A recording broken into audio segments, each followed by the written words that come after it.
Ok, takže vítajte u dnešného videa na kanále Spider Tibor. Dneska si spoločne rozoberieme film Thunderbolts a trošku si povieme aj o Minecraft filme.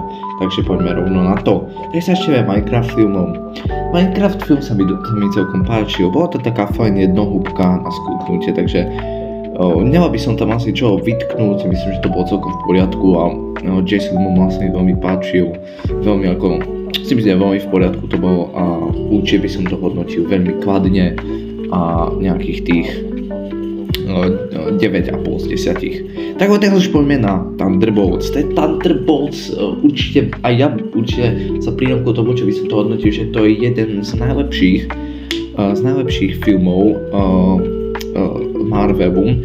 Fakt ako veľmi sa mi tam páčil Red Guardian, US Agent bol veľmi dobrý, proste fakt ako pocítil som u toho filmu také veľmi akože fakt, že to je proste veľmi dobrá Marvelovka, pocítil som proste takéto šimrání v bruchu, že proste ešte keď som bol dieťa a mal by som pozeral nejaký seriál o Spider-Manovi alebo také niečo, fakt hodnotil by som to veľmi dobre.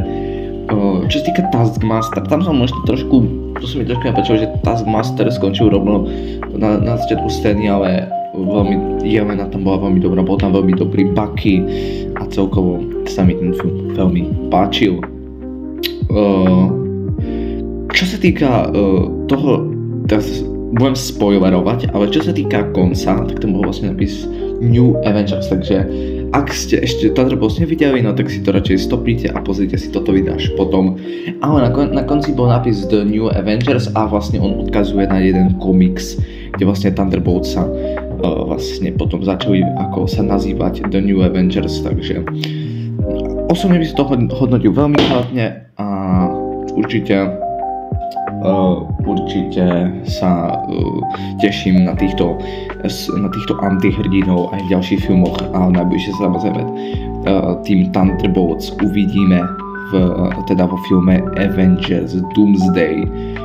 Takže určite by som to hodnotil veľmi kladne, veľmi sa mi film páčil a takých nejakých by som dal tomu takých asi 9,5 z 10, samozrejme bol tam nejaký ten pobel by som strhol, to sú samozrejme veľmi drobné chybičky, ktoré fakt ako veľmi ako tam ani neboli vidno, pretože fakt Thunderbolts je zcela bezchybný film až na nejakých pár zaváhaní, takže Thunderbolts osobne by som hodnotil veľmi kladne a veľmi sa mi tento film páčil, takže vydajte like a odber a my sa uvidíme pri nejakom ďalšom videu, takže čau zatiaľ.